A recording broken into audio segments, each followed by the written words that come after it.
Tonight, this man's cash will end up in a London casino, a dog track in Essex, and the till of a corner pub in Hackney, all without him leaving the garden shed where it came from. He won't break into a vault or steal a password anyone has heard of. There will be no alarm. By morning, the money is already moving through the British economy. And not a single bank, not a single cashier, not a single Bank of England detector will be able to tell it apart from the real thing. Within a week, some of it will be counted, stacked, and stamped genuine inside the Bank of England's own sorting room. He's done this for years. The Bank of England knows the fakes and cannot work out how. Look at him, mid-40s, wire-rimmed glasses, ink on his fingertips, a magnifying glass on the workbench beside him. A efficient businessman from a quiet corner of Essex. The kind of man you'd ask to mind your bag at the train station. But he's understood one thing the engineers at the Bank of England have missed: the National Crime Squad, Scotland Yard, the Bank of England's own forensic team, the printers at De La Rue, the largest counterfeit investigation in British history. And at the center of it, one man in a shed. So how does a suburban businessman outprint a 300-year-old central bank? And how long can he stay ahead, while his fake notes keep turning up in pub tills, betting shops, and even the Bank of England's own machines? Because the 20-pound note was never the most dangerous paper in this story. The man in the shed is Kenneth Mainstone. But the man you really need to meet first is the one who walked into his daughter's life 4 years before any of this began. His name was Stephen Jory. In the late 1980s, Jory was running a small criminal operation out of North London. He was not a gangster. He was not violent. He had never held a gun. He was, by his own later admission in his 2005 memoir, Loads of Money, a chancer. A working-class East Ender who had figured out that the cheapest way to make money in Britain was to copy something rich people already wanted. His first business was perfume, specifically fake Chanel No. 5. He bought generic scent in bulk. He bought empty bottles. He printed counterfeit Chanel labels in a small shop, applied them by hand, and sold the result through street markets across the south of England. The trade was profitable. It was also illegal. Customs and excise caught him. The stock was crushed. The operation closed. By the early 1990s, Jory was a man with a conviction record, a working knowledge of how to fake premium goods at low cost, and an ambition to move up. He was also dating a woman whose father owned a small commercial print shop in Essex. The shop was called Intech Graphics. The owner was Kenneth Mainstone. Jory began visiting his girlfriend's parents at home. He was charming. He brought wine. He helped clear the table after lunch. He asked the father about his career. Mainstone had 2 decades in the trade. He understood paper. He understood ink chemistry. He understood the 4-color separation and offset press needs to reproduce an image faithfully. His own shop specialized in commercial print, business cards, shop fronts, advertising leaflets. Nothing exotic, nothing illegal. What Jory said to him, what Mainstone first agreed to, what the daughter knew at the time, none of this is in the court record. Mainstone's own defense, years later, would be that he believed the press was being used to print pornography. The court would reject it. What the court did establish is this: by early 1994, Kenneth Mainstone, the father, the husband, the businessman with no criminal record, was the technical center of a counterfeit currency operation that would, over the next 4 years, produce more fake British money than anyone in history. He was not the only one involved. He was the most important one.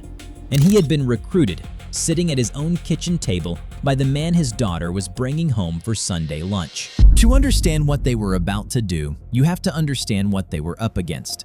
In 1991, the Bank of England issued the Series D 20-pound note. The face on the front was Michael Faraday. The face on the back was the lecture theatre at the Royal Institution. And the paper between them was, at that moment, the most engineered piece of legal tender in the world. The Faraday 20-pound had 4 defenses. 1. The paper itself.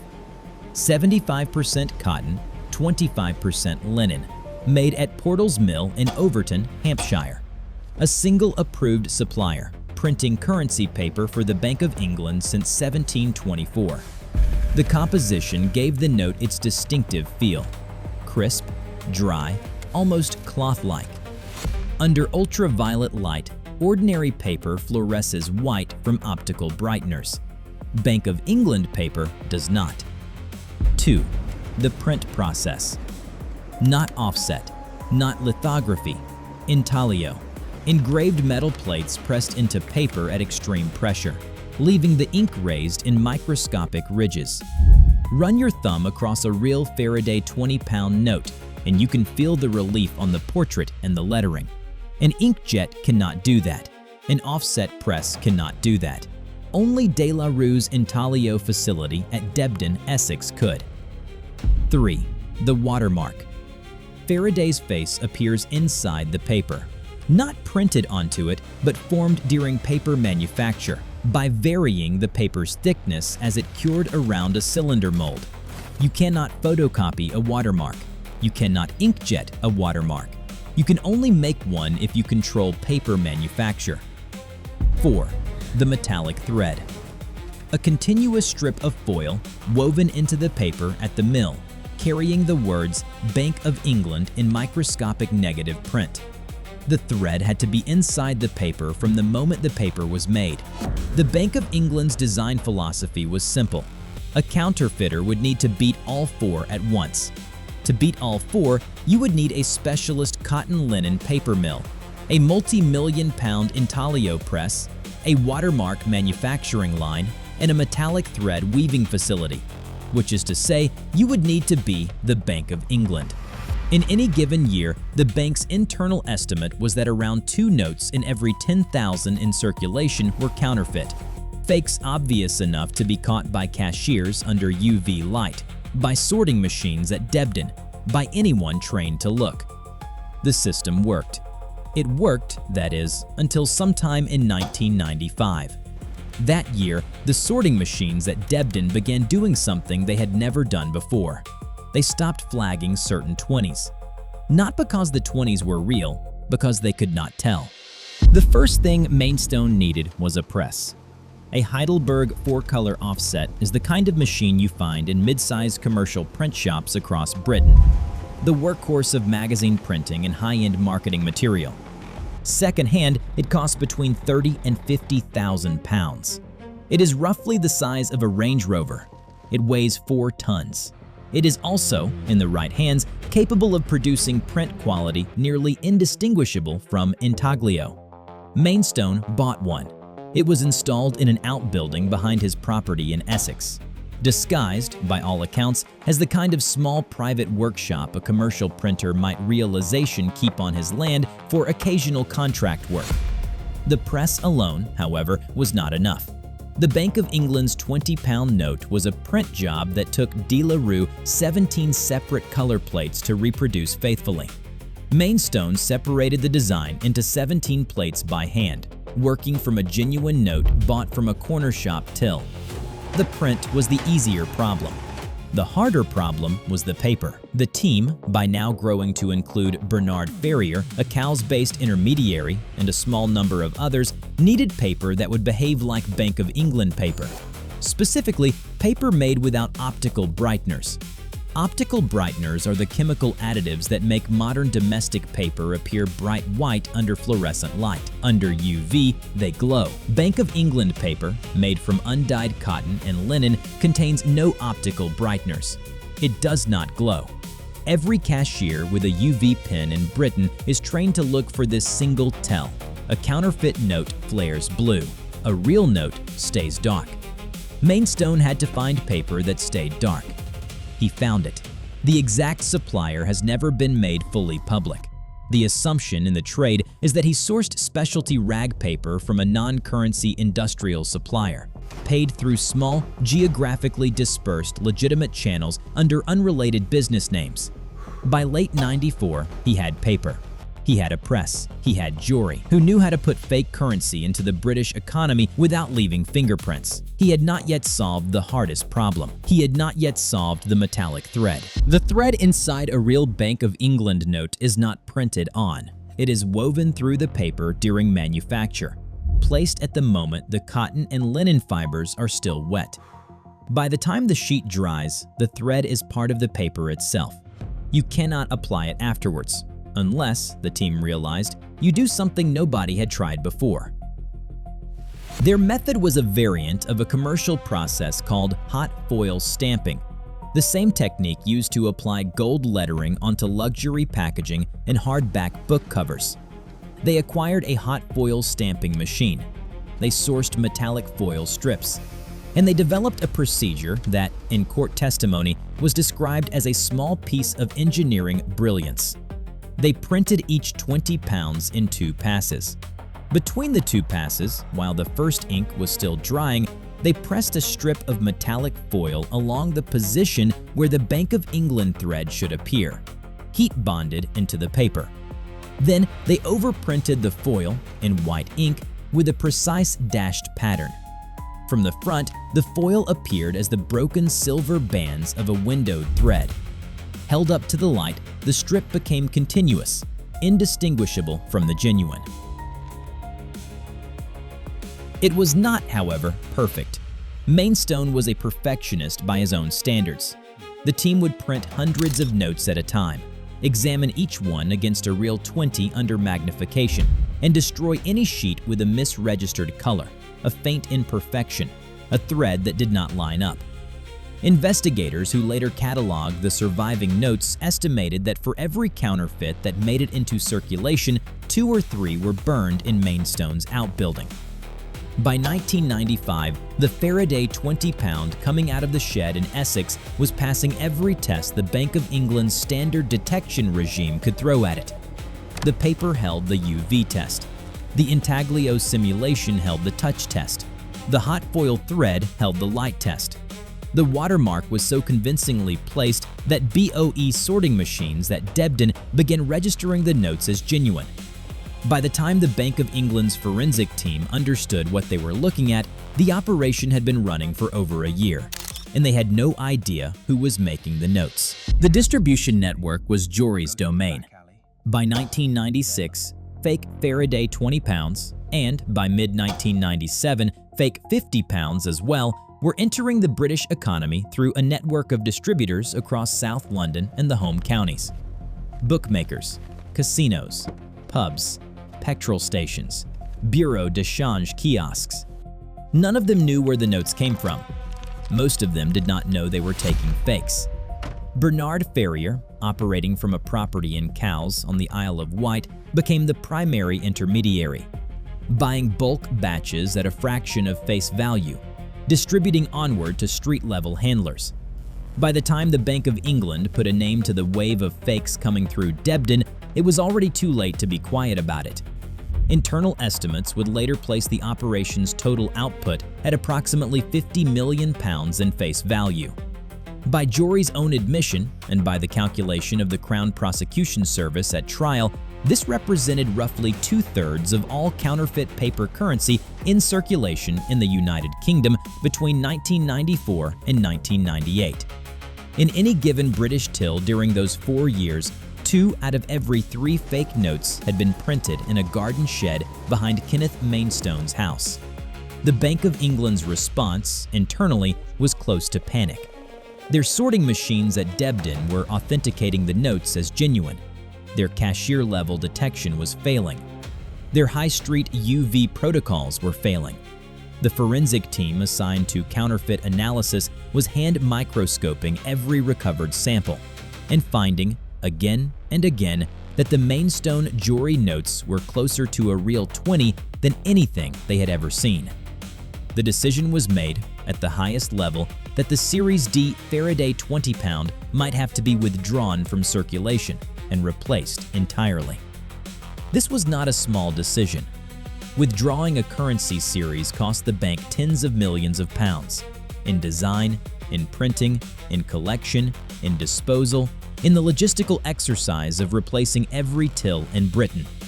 To withdraw the FARADAY meant publicly admitting that the Bank of England had been beaten. By early 1998, they were preparing to do exactly that. They had also, by then, given the investigation a new name. They called it Operation Mermaid. The thing about a perfectly clean operation is that it depends on the man running it being perfectly disciplined. The thing about a real human being is that they almost never are. By 1997, Scotland Yard had given up on tracing the money. The cash was a maze. The distributors were ghosts. The pubs and bookmakers where the notes appeared were a map of where the fakes had been, not where they came from. So Operation Mermaid pivoted. If the money was a dead end, then the materials had to be the answer. Somewhere in Britain, somebody was buying the specific things this operation needed: paper without optical brighteners, hot foil stamping foil, very specific industrial ink. These were not supermarket items. They came from a small number of specialist suppliers. The investigation took over those suppliers' customer records. Hot foil stamping foil, specifically, was sold by only a handful of merchants in the UK. Mainstone's team had purchased their foil through a paper-thin cover identity, a fake name, a rented warehouse address, paid in advance. The order had been clean. Every operational standard had been followed. But the merchant who sold them the foil did one thing the team had not planned for. The merchant put their customer name into a marketing database, a trade catalog, junk mail, the kind of glossy brochure that arrives, unsolicited, at every commercial buyer of specialty foil in Britain. Mainstone's team had given a fake name, and the catalogs began arriving at the fake address. Months later, when the team moved to a different premises, the catalogs kept arriving at the old one. The new tenants of the warehouse threw them in the bin. A Scotland Yard officer, going through commercial waste as part of a separate stage of Operation Mermaid, found one of those catalogs. It carried a customer reference number printed on the address label. The reference number, traced backwards through the supplier's database, led to the original payment record for the original foil order, a credit card transaction, paid before the operation had learned to use cash exclusively. It pointed at a real account, a real address, a real name. At roughly the same time, a separate breakthrough happened independently. Investigators, sifting through a recovered bundle of counterfeit 20 pounds, found a small piece of paper folded inside the bundle. It was a promotional flyer. A flyer for a small commercial printing firm in Essex. The firm's name was Intech Graphics. A handwritten note on the back of the flyer carried a pager number: Stephen Jory's. The investigation had its name. The raids took place on the 14th of August, 1998. At Bernard Ferrier's house in Cowes, Isle of Wight, officers from the National Crime Squad recovered approximately £1.5 million in uncut 20-pound and 50-pound sheets, a printing press, and the operational records of an entire distribution network.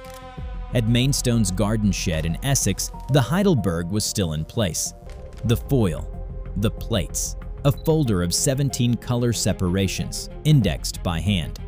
Stephen Jory was arrested separately. He did not resist. Jory, Ferrier, and a co-defendant confessed and pleaded guilty. Ferrier died of cancer before completing his sentence. Kenneth Mainstone went to trial. His defense was that he had believed the press was being used to print pornography. He had thought, he told the court, that the color separations, the foil, the specialist non-brightened paper were for high-end glossy magazines. He had not, he said, made the connection.